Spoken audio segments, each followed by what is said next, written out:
We just got punked today. It's very much embarrassing.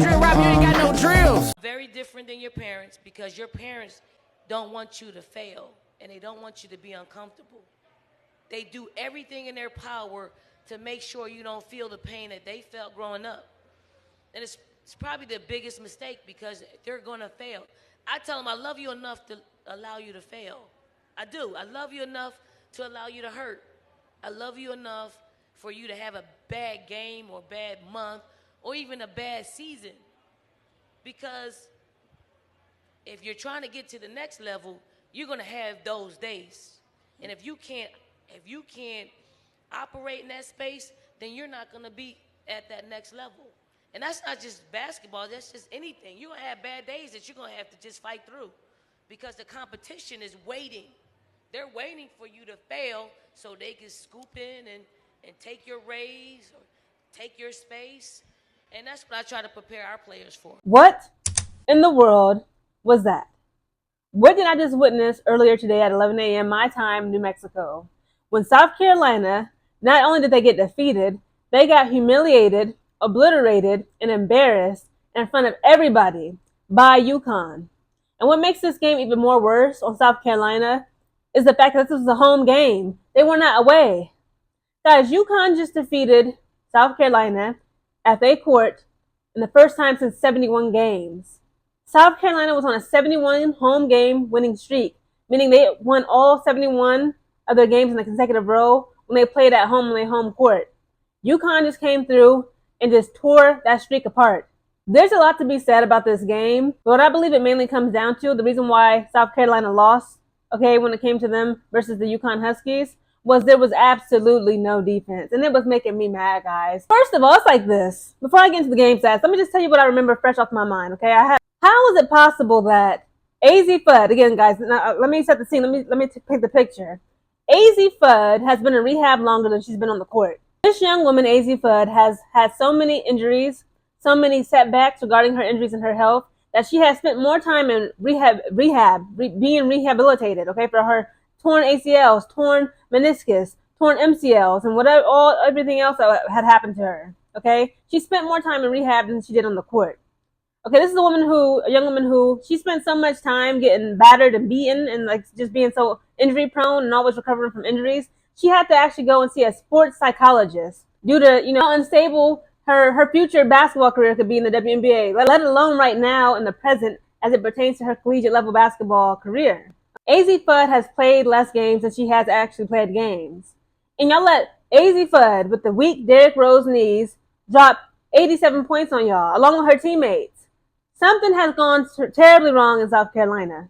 AZ Fudd was cooking them girls, okay? Along with Paige Beckers, along with Caitlin Chin, along with KK Arnold. It was so many girls. Number 8, I'm not sure who she is, what her name is, but the little Spanish-looking girl, she was doing her big one too. Again, it was no defense. It was so many times, guys, specifically in the first and second quarters, the first half of this damn game. It was so many times where I would see a UConn Husky such as KK Arnold, Paige Beckers, even AZ Fudd with weak knees. They would literally drive straight to the basket, right? And I swear, I would see freaking South Carolina Gamecocks literally like curtsy to them. They would literally get out their way. Oh, I'm sorry. My apologies, me lady. Go ahead. Like, I'm like, what? Where is the defense? It was so many times they would literally watch these girls run up on the basket and just boom, put it in. South Carolina Gamecocks would literally be on the sidelines watching the Huskies score on them. Again, like just being the perfect gentlewoman. Oh, ladies first, go ahead. Take your shot, sis. What is going on? In the first quarter, the Huskies was able to score 21 points. Gamecocks scored 14. I thought it was some hope there. Again, the beginning of this game, it was not giving that it was going to be rough for us. Okay, we kept going back and forth. Okay, we kept getting tied. First it was like 7-7 points. Then it was 9-9 points. Then it was 11-11 points. And I'm thinking like, okay, at least we're not starting off slow. At least we're attacking. Okay, even though Paige Becker, she was the first scorer of tonight's game. Okay, she put up a 3 instantly. Okay, but we got right back on it. Okay, we got right back on them. I'm like, okay, when are we going to take the driver's seat? When are we going to take the reins on this horse and we're going to start driving? We're going to actually move forward and get in front of them points and scoring wise. But that never happened. The complete opposite happened. UConn Huskies literally took the driver's seat. They took the steering wheel. They drove all the way. I mean, all the way. So the second quarter comes. Huskies scored 24 points and we scored 9 points. We actually scored less points in the second quarter than we did in the first.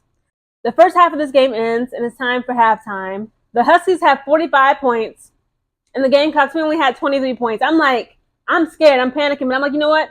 Geneva, don't even trip. I said, Geneva, don't even trip. Dawn Staley is going to march in that locker room and she's going to gather those girls up. She's going to shake some sense into them and we're going to see them just destroy in the second half of this game. And they're going to come up. They're going to win. We're going to ultimately win. That's not what happened at all. We continue to get embarrassed in this game. And again, like our defense was just non-existent. The third quarter comes. The Huskies scored 25 points, whereas we scored 21 points. We kind of did a little bit better. The fourth and final quarter comes. The Huskies scored 17. We scored 14. Which concludes this game with the final score of the South Carolina Gamecocks having 58 points, while the Huskies had 87 points. That's a 31-point blowout. I mean, we got blown out. What's very interesting about this, guys, is that Sarah Strong, of course, she plays for the UConn Huskies. She's a freshman. She's doing amazing things. She did amazing things in this game. Her mother, Allison Feaster, and I believe her father was sitting right beside Allison Feaster. She was in the crowd. Okay, they put the camera on her.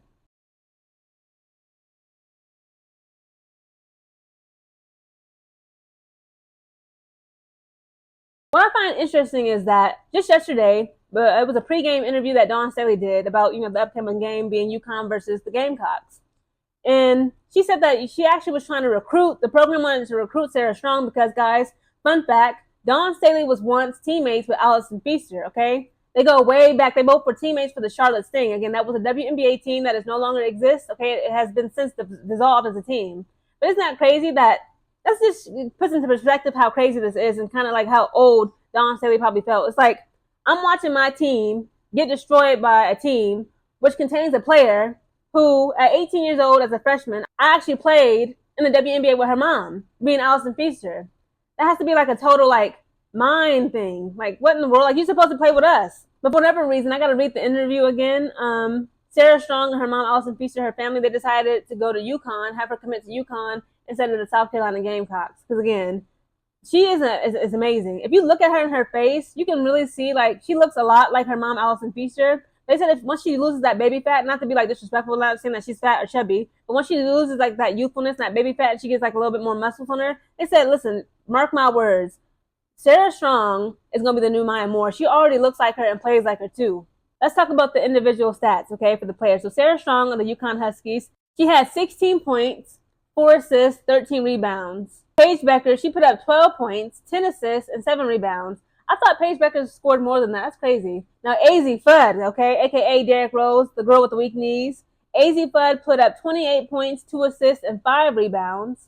And then Caitlin Chin, she put up 10 points, 1 assist, and 1 rebound. Ashlyn Shea, I was not familiar with your game, girl, but she put up 9 points. She had 0 assists and 4 rebounds. Those are the leading scorers and the stars of the UConn Huskies in today's game. Honestly, I don't even want to talk about South Carolina because it's like, the fact that my goodness, guys, Tahina Joyce Edwards, who shocked me, she is the leading scorer, okay? She scored a total of 17 points. She had 0 assists and 5 rebounds. Chloe Kitts, she was disappointing me. She had 6 points, 1 assist, and 5 rebounds. Tanaya Fagan, she had 4 points, 0 assists, and 4 rebounds. Bree Hall, she put up 7 points, 0 assists, and 5 rebounds. Tahina had 10 points, 2 assists, and 1 rebound. Malaysia Fulwiley, she had 11 points, 0 assists, and 1 rebound. Speaking of Malaysia Fulwiley, guys, she got 2 fouls, okay, drawn from her, called on her name, I believe in the first quarter. So Dawn Staley takes her out the game, okay? I ain't gonna lie, what she did, it was like, okay, I agree with the foul, but KK Arnold was doing too much, okay? Malaysia Fulwiley got the ball in her hand, and she, like, did, like, a little swap. KK Arnold gets tapped in the nose, and, like, she immediately, like, just starts to draw back, but it was, like, so delayed in her response.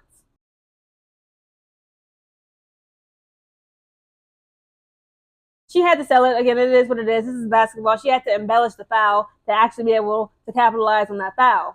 Let's talk about the overall game stats for both teams. So when it comes to field goals, the Huskies were 31 for 71, and the Gamecocks were 23 for 61. Field goal percentage, that translates into the Huskies having 43.7% field goal percentage, whereas the Gamecocks had 37.7%. Three-pointers, the Huskies were 13 for 28, or 46.4% in three-point percentage, whereas the Gamecocks were 3 for 17, which was 17.6% for three-pointers. Yeah, Tahina Powell, all of them. Tessa Johnson, I'm like, Where were you at? I'm thinking like, okay, my Alicia Wiley gets put out the game, okay, because she got 2 foul shots called on her. She enters Tessa Johnson. I'm thinking like she's going to make a huge impact. She's going to, give us emotion. She gave us nothing. Free throws. Huskies were 12 for 13. The Gamecocks were 9 for 11. So they both did, obviously the Huskies outperformed them there, but, it could have been worse for the Gamecocks. Now, this is when it was making me mad. The total rebounds. The Huskies had 48 rebounds. The Gamecocks had 29. We were not getting no rebounds, and it was making me so upset. I'm like, it's not bad enough. Y'all playing zero defense. Our shots are not falling. We have no offensive game. Y'all literally letting these ladies go and it's a ladies first, like it's a ladies club night. Y'all allowing them to just drive through the paint, drive right by y'all, and score. Okay, there's no contending these shots. It's like y'all afraid to touch each other. I'm sick of it. And then on top of that, there's no rebounding. Okay, rebounds win what? Like in the words of Angel Reese, rebounds win rings. It was ridiculous. The Huskies knew as soon as the ball was released and launched at that basket, whether it goes in or not, okay, it's time to circle the wagons, okay? It's time for us to it was like a triangle pyramid, like the Bermuda Triangle. It would be at least 3 to 4 Huskies right underneath that basket waiting to snatch that ball. The Gamecocks is way outside, almost by the freaking 3-point arc line. Not even thinking about a rebound. Just ridiculous play. They playing like a bunch of middle school girls. They didn't play like college level, collegiate level, almost professional athletes. And Dawn Staley, they kept putting the camera in her face. She looked disgusted. She looked pissed. She looked hotter than some fish grease. And I cannot blame her. Ashlyn Shade lines it up again. Ashlyn Shade with her third 3.5. The Huskies had 22 assists. The Gamecocks had 7. The Huskies had 1 block. Gamecocks had 2. The Huskies had 6 steals. The Gamecocks had 1. The Huskies had 10 turnovers. The Gamecocks had 12. The Huskies had 14 fouls. And the Gamecocks had 10. Aaliyah Boston was working as a sports analyst, journalist during this game. And it's just even she was just what in the world has happened? It's Aaliyah Boston is gone, Asia Wilson. None other than the newest member to leave is Camila Cardoso. You think Camila Cardoso, if she was at center out there, or just a power forward position, you think she would allow this to happen? They pretty much could have dunked on these girls' face. They could have dunked in their face. And it would be zero defense play. They wouldn't have done anything about it.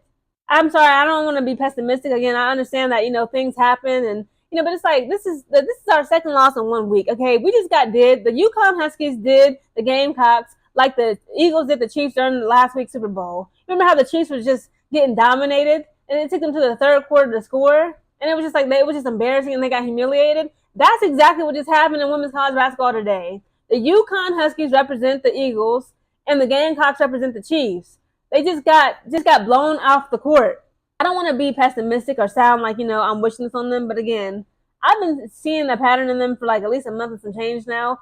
I just don't see it for the South Carolina Gamecocks when it comes to winning that national championship, winning a natty. Again, okay? I want it to be USC Trojans, okay? Again, I'm rooting for everybody. I'm rooting for a lot of teams. But I really want to see Juju Watkins get a championship ring and a title as a 19-year-old sophomore. Again, she's already her, but that would take her so far in her future career as a WNBA player. But even the Trojans, they've been disappointing me. UConn, even though they just put on a clinic, they put on a hell of a performance today, they have been disappointing me. There's just no consistency. LSU, they ain't winning it. Again, right now, as I can predict, the best way I can predict it right now is I'm telling you, Notre Dame is going to win. Notre Dame just may win the championship. They're the only team that's actually consistent. South Carolina ought to be ashamed. If I was Dawn Staley again, it's she is the coach, but she actually called a timeout pretty early in the first quarter, before we actually got a huge point deficit in comparison to the Huskies. So it's she did try to do what she could to save them, but for whatever reason, they were just a hot mess. The Gamecocks just got did like some dishes. They just got did like the Chiefs got did by the Eagles. They ought to be ashamed of themselves.